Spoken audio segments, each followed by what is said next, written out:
श्रोता प्रेमियों, मैं राम सागर शास्त्री आप लोगों के समक्ष रखने जा रहा हूं एक प्रसंग, उखड़ बंधन। देखिए, एक दिन की बात है, भगवान कृष्ण ने मैया यशोदा से पूछा, मैया एक बात बताओ। मैया ने कहा, पूछो लाला, क्या पूछना चाहते हो? भगवान बोले, मैया वैसे तो दूध और पूत दोनों प्यारे होते हैं, परंतु जरा सोचकर बताओ कि इन दोनों में तुम्हें हम प्यारे हैं या दूध? मैया ने कह दिया, लाला हमें तो दूध प्यारा है। अब तो भगवान जमीन पर लौट गए, यशोदा जी की गोद में भी नहीं आ रहे हैं। मैया ने कह दिया, लाला मैं तो हंसी कर रही थी, मेरा लाला तो मुझे बहुत प्यारा है। आज तो एक दिन की बात है, व्यासी लिखते हैं कि एक दासीसु यशोदानंद गेहिनी कर्मांतर नियुक्तासु निर्ममंथ स्वयं दभी। एक बार यशोदा जी ने घर की दासियों को अन्य कामों में लगा दिया और स्वयं दही का मंथन करने लगी। भगवान कृष्ण उस समय सो रहे थे। जो ही उनकी आंखें खुली, वे मैया को ढूंढने लगे। यशोदा के पास पहुंचकर उन्होंने मथानी पकड़ ली। मैया ने सोचा, मेरा कन्हैया भूखा होगा, आज मैया उन्हें दूध पिलाने लगी। तब तक आग पर रखे हुए पद्मगंधा के दूध में उबाल आ गया। यशोदा जी ने दूध को जल्दी से बचाने के लिए कन्हैया से कहा, लाला तुम थोड़ी देर के लिए गोद से उतर जाओ, दूध में उबाल आ गया है। दूध का जलना अच्छा नहीं होता है, इससे घर की सुख शांति नष्ट हो जाती है। कन्हैया ने कहा, मैया जब तुम्हें हम प्यारे हैं तो दूध को जल जाने दो। भगवान कृष्ण जब गोद से नीचे नहीं उतरे तो यशोदा जी ने उन्हें जबरदस्ती नीचे उतार दिया और दूध को जाकर संभाला। अब तो भगवान नाराज हो गए। उनकी नजर एक लोहे पर पड़ी, उन्होंने लोहे से दही की मटकी को फोड़ डाला। दही की मही पर कीच हो गई। कुछ तो दही उन्होंने खाया, कुछ हाथों में और पैरों में लगाया, कुछ बैठे हुए बंदरों की ओर फेंक दिया कि तुम भी खाओ। देखिए, त्रेता में बंदरों ने भगवान की सहायता की थी, इसलिए भगवान उन्हें माखन खिला रहे थे। तब तक यशोदा जी दूध को संभाल कर वापस आई। उन्होंने देखा कन्हैया ने मटकी फोड़ डाली है। यशोदा ने हाथों में एक छड़ी उठाई। भगवान ने देखा मैया के हाथों में छड़ी है, आज मैया मुझे बहुत मारेगी। कन्हैया रोने लगे। उन्होंने कहा, मैया तुम्हें ऐसा लग रहा है कि यह मटकी मैंने फोड़ी है, परंतु मैया सोचो तो सही, हम भला मटकी क्यों फोड़ेंगे? यशोदा जी ने कहा, तो ये मटकी कैसे फूटी? कन्हैया ने कहा, मैया जब तुम दूध को संभालने गई तब तक कजरी बिल्ली आ गई, वह मटकी के ऊपर कूद पड़ी और मटकी फूट गई। यशोदा जी ने कहा, कन्हैया ये तेरी सारी बातें बनावटी हैं, मुझे तो तेरी बातों पर विश्वास ही नहीं हो रहा है। कृष्ण ने सोचा, अब नहीं बच पाएंगे, आज ये छड़ी मेरे ऊपर चली ही जाएगी। यशोदा से बोले, मैया देखो दरवाजे पर कोई आया है।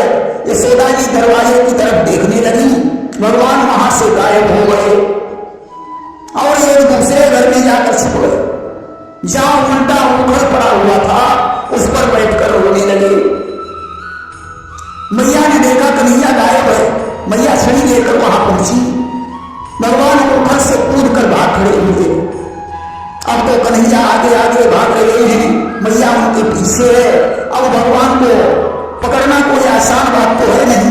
बड़े बड़े ऋषि मुनि हजारों वर्षों तक भगवान की तपस्या करते हैं, फिर भी नहीं पकड़ पाते। यशोदा जी ने कहा, कन्हैया अब कुछ भी हो जाए मैं तुझे पकड़ करके ही मानूंगी। भगवान ने देखा मैया थक गई है, आज भगवान पकड़ने आ गए। मैया ने एक गोपी से कहा, जाओ रस्सी ले आओ, आज कन्हैया को उखड़ में बांधूंगी। गोपी रस्सी लेकर आई। यशोदा जी कृष्ण को बांधने लगी। यूं कहकर कुंवर कन्हैया को बांधने यशोदा लगी वहीं, पर श्री कृष्ण की माया से वह रस्सी पूरी नहीं हुई।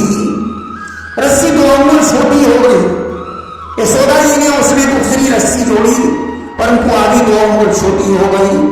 यहां तक यशोदा जी ने और भी रस्सियां जोड़ी, परंतु फिर भी 2 अंगुल की कमी बनी रही। क्यों रस्सी घटती जाती है या अंग मोटाते जाते हैं, मैया खिजलाती जाती है, मोहन मुस्काते जाते हैं। मैया को पता ही नहीं चल रहा है कि रस्सी छोटी हो रही है या कन्हैया का शरीर बढ़ रहा है। मैया को गुस्सा आ रहा है, कन्हैया को मुस्कुरा रहे हैं। लेकिन भगवान को बांधना कोई आसान बात नहीं है। भगवान को तो सिर्फ प्रेम में बांधा जा सकता है। यशोदा जी ने आज कह दिया, कन्हैया अब तो भले ही शाम हो जाए, परंतु मैं तुझे बांध करके ही मानूंगी। भगवान ने देखा मैया परेशान है, आज तो वे स्वयं ही बंधे रहे। यशोदा ने कहा, अब तुम बंधे रहो, न बार वालों के साथ खेल पाओगे, न बंदरों की सेवा कर पाओगे।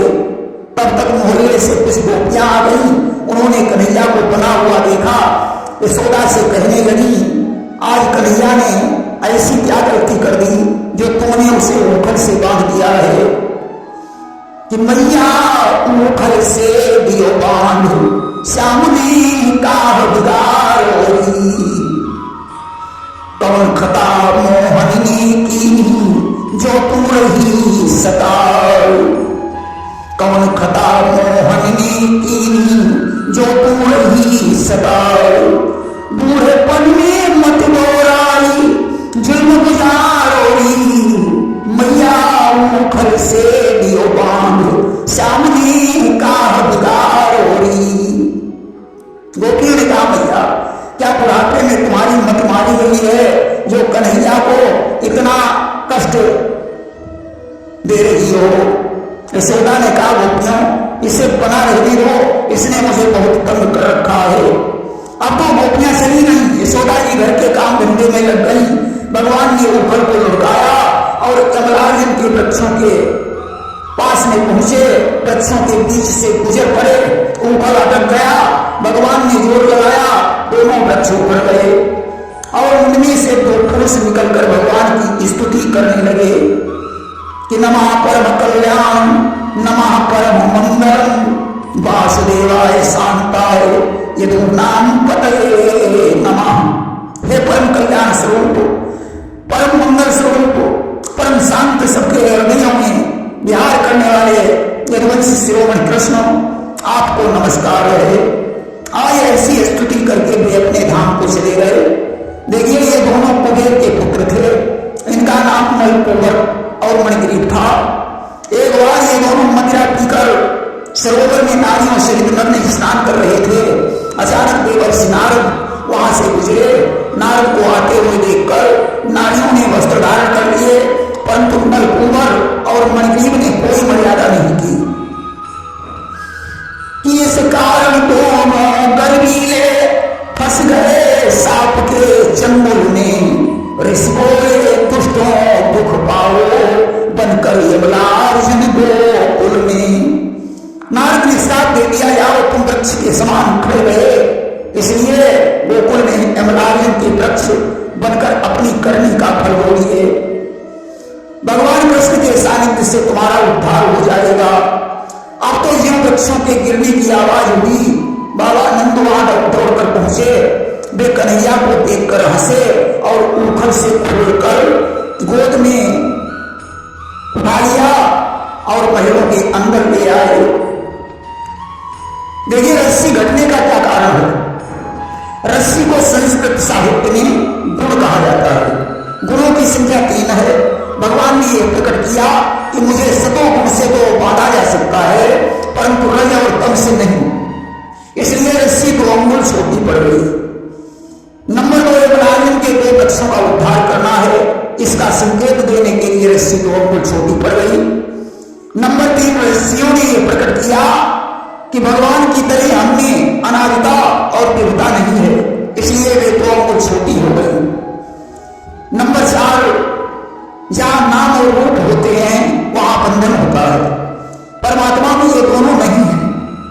नंबर 5, जैसे सब नदियां समुद्र में समा जाती है, वैसे सारे गुण यानी रस्सियां अनंत गुण वाले भगवान में समा जाती हैं और अपना नाम रूप खो बैठती हैं। नंबर 6, ईश्वर की कृपा से द्वैतानुरागी भी मुक्त हो जाता है और असंग भी प्रेम में बंध जाता है। संसार के विषय इंद्रियों को बांध सकते हैं, भगवान गोपति यानी इंद्रियों के स्वामी हैं, उन्हें कैसे बांधा जा सकता है। नंबर 7, जिसके उदर में अनंत कोटि ब्रह्मांडों का अधिष्ठान है, उसे भला कैसे बांधा जा सकता है। नंबर 8, भगवान जिसे कृपा दृष्टि से देख लेते हैं वह बंधन मुक्त हो जाता है, फिर भला रस्सियां उन्हें कैसे बांध सकती हैं। देखिए भगवान आखिर बंध क्यों गए। भगवान ने सोचा मां के हृदय से द्वैत भावना दूर नहीं हो रही है, मैं बेकार में बाधा पहुंचा रहा हूं। जो मुझे बद्ध समझता है उसके लिए बद्ध होना ही उचित है, इसलिए वे स्वयं बंध गए। नंबर 2, भगवान ने सोचा मैं अपने भक्त के छोटे या बड़े गुणों पर भी रीझ कर बंध जाता हूं। नंबर 3, भगवान कोमल हृदय हैं, इसलिए भक्त को परिश्रम से मुक्त करने के लिए स्वयं बंध जाते हैं। नंबर 4, जो वस्तु आगे पीछे ऊपर नीचे नहीं होती है, केवल बीच में ही वास्ती है, वो झूठी है, इसी प्रकार यह बंधन भी झूठा है। नंबर 5, भगवान किसी शक्ति साधन सामग्री से नहीं बनते। देखिए जब गोपियों ने कहा लाला की कमर तो मुट्ठी भर की है, इतनी सारी रस्सियां लग गई, अब तो मालूम पड़ता है इसका बंधन विधाता ने ही नहीं लिखा है।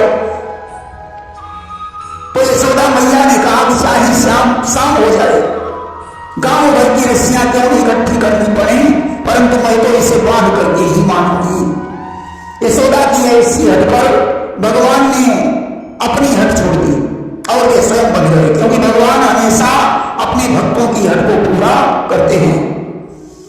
देखिए जब भक्त अहंकार करता है कि भगवान को मैं बांध करके ही मानूंगा, तो भी एक अंगुल दूर हो जाती है, और स्वयं भक्त की नकल करने वाले भगवान एक अंगुल दूर हो जाते हैं। जब यशोदा जी थक गई तो उनका हृदय द्रवित हो गया और वे स्वयं बंध गए। देखिए भगवान भागे गए। जब भक्त की दृष्टि उन्हें छोड़कर किसी और को देखने लगती है तो भगवान दूर हो जाते हैं। देखिए भगवान उलखल पर जाकर क्यों बैठे। जब यशोदा जी ने उन्हें गोद से उतार दिया तो उन्होंने कहा अब मैं किसी उल्लू या खल की गोद में जाकर बैठूंगा। उलखल को संस्कृत में उल्लूखल कहते हैं, इसलिए भगवान उलखल पर जाकर बैठ गए। भगवान ने मटकी क्यों फोड़ी। भगवान ने सोचा मेरे क्रोध से पता नहीं क्या हो जाए, इसलिए उन्होंने मटकी फोड़कर अपना गुस्सा उतार दिया। भगवान यशोदा जी को देखकर क्यों भागे। भगवान ने सोचा अगर कोई दुश्मन होता तो चक्र सुदर्शन से काम लेते, यहां तो मैया छड़ी लेकर आ रही है, इसलिए वे भाग खड़े हुए। दूध में उफान क्यों आया। दूध ने सोचा कन्हैया तो मैया का ही दूध पिए जा रहा है, मुझे कौन पिएगा, इसलिए वह उबल कर आग पर गिरने लगा। यशोदा जी के पैर क्यों टुकड़ाने लगे। पैरों ने यशोदा को संकेत किया कि अब मैं तुम्हारा साथ नहीं दे पाऊंगा, इसलिए वे लड़खड़ाने लगे। दूध का उबलना क्यों बंद हो गया। दूध ने देखा यशोदा जी आ रही है, मैंने उन्हें कष्ट पहुंचाया है, इसलिए वह लज्जित होकर शांत हो गया। यशोदा जी दूध की तरफ क्यों दौड़ी। उन्होंने सोचा कि ये पद्मगंधा का दूध है, थोड़ा रह गया है, कन्हैया जब मांगेगा तो मैं उसे कहां से दूंगी, इसलिए वे तत्काल दूध की तरफ दौड़ पड़ी। यशोदा जी ने कृष्ण को उखल से ही क्यों बांधा। उन्होंने सोचा कि इस उखल ने कन्हैया की सहायता की है, इसलिए इसे भी बांधना चाहिए।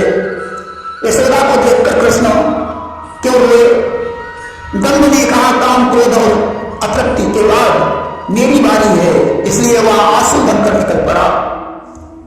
क्या यशोदा जी ने कृष्ण को पीटने के लिए छड़ी उठाई थी? नहीं, भय दिखाने के लिए, परंतु कृष्ण को भयभीत देखकर उन्होंने छड़ी फेंक दी थी। नारद जी ने नलकोवर और मणिग्रीव को श्राप देकर नर नारायण के आश्रम पर क्यों प्रस्थान किया। क्योंकि श्राप देने से तपस्या नष्ट हो जाती है। इसलिए फिर से तपस्या का संचय करने के लिए वे नर नारायण के आश्रम पर चले गए। नंबर 2, नारद ने सोचा मैंने यक्षों पर अनुग्रह किया है, वह बिना तपस्या के पूर्ण नहीं हो सकता, इसलिए वे नर नारायण के आश्रम पर चले गए। भगवान कृष्ण यमराज के बीच में क्यों निकले? क्योंकि नारद ने कहा था तुम्हें कृष्ण का सानिध्य प्राप्त होगा। नंबर 2, भगवान जिसके अंतर्देश में प्रवेश करते हैं उसके जीवन में क्लेश नहीं रह जाता। नंबर 3, दोनों पक्षों का उद्धार करना था, इसलिए भगवान उनके बीच से निकले। भगवान ने यमराज का ऊपर से क्यों उद्धार किया? जो भगवान के गुण से बना है वह तिर्यक गुण वाला क्यों न हो, दूसरों का उद्धार कर सकता है। नंबर 2, अपने अनुयायी के द्वारा किया हुआ काम अपने से श्रेयस्कर होता है। नंद बाबा कृष्ण को देखकर क्यों हंसे? उन्होंने विचार किया कि कन्हैया ये न सोचे कि मां ने बांधा है और अब पिताजी जा रहे हैं, वे भी कहीं क्रोध न दिखाएं। नारद के साप का कारण क्या है? अनुग्रह और मद का नाश करना। देखिए, धनी पुरुष में 3 दोष होते हैं: धन, धन की तृष्णा, धन का अभिमान। दरिद्र पुरुष में धन की तृष्णा होती है, इसलिए वह सत्पुरुषों के संग से कल्याण को प्राप्त कर लेता है। पेट भरने से अधिक धन को चाहने वाला चोर और दंड का पात्र है। भगवान जिस पर कृपा करते हैं उसका धन छीन लेते हैं। भगवान हंसे क्यों? भगवान सोचते ही मैं मुक्त रहता हूं और बढ़े हुए मन से मेरी स्तुति करते हैं, परंतु आज तो उल्टा हो रहा है, इसलिए भगवान हंसे। नंदकुमार और नंदीप भगवान को बना हुआ ही छोड़कर क्यों चले गए? उन्होंने सोचा कि जब तक ये सगुण है तभी तक हमें इनके दर्शन हो रहे हैं, अन्यथा निर्गुण होने पर इनके दर्शन नहीं होंगे। देखिए, भगवान को बनकर भी बंधन में पड़े हुए यक्षों की चिंता थी। भगवान ने उन से